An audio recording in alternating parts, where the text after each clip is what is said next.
Hello, we are the Brazil group. My name is Wyatt Sikkelka, and my major is agricultural engineering. My name is Eden Lambert, and I study animal science. My name is Sarah Floyd, and I study industrial engineering. My name is Zach Bob, and I'm majoring in agricultural engineering. In Brazil, there is this widespread issue of Amazon deforestation and land degradation due to historical and inefficient pasture management practices. These deep-rooted issues are largely due to the minimal stability of the Brazilian government, and they are in one of the deepest recessions to date that they've ever been in.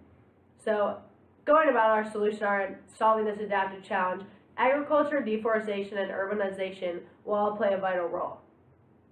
In the northern region of this map, you can see that's where the Amazon is.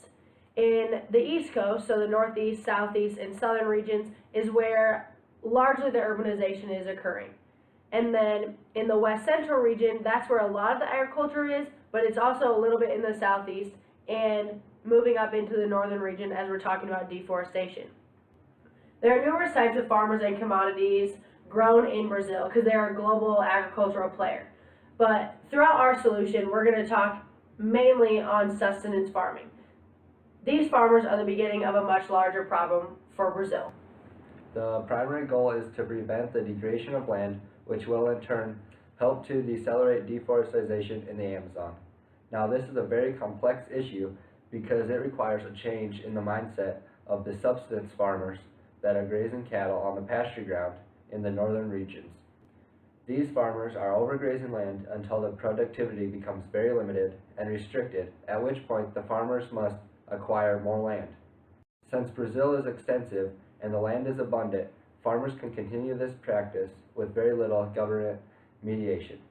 Farming has been completed this way for years, and it is something that gets passed down within the culture.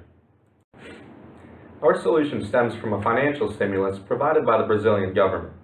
This will actually start with converting a small amount of rainforest to pasture ground in an effort to provide farmers with more land than they currently require to carry their livestock. The government is incentivized in the long term by a boost to the economy, while some of their short-term costs are alleviated through the revenue of harvested wood. Now, on the other side of the equation, farmers see the immediate benefits of more land at a minimal cost.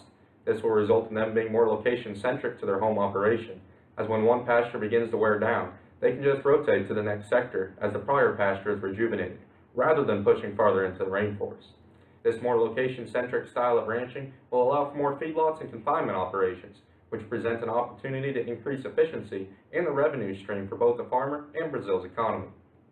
Now, with the use of more concentrated cattle production, there will be a greater need not just for concentrates such as corn, but also hay and forage to fuel these feedlots. This presents a market entryway for Vermeer Brazil and their hay and forage line of equipment. We envision these farming techniques to be communicated in more detail through educational equipment training seminars, a service that's already provided by Vermeer Brazil.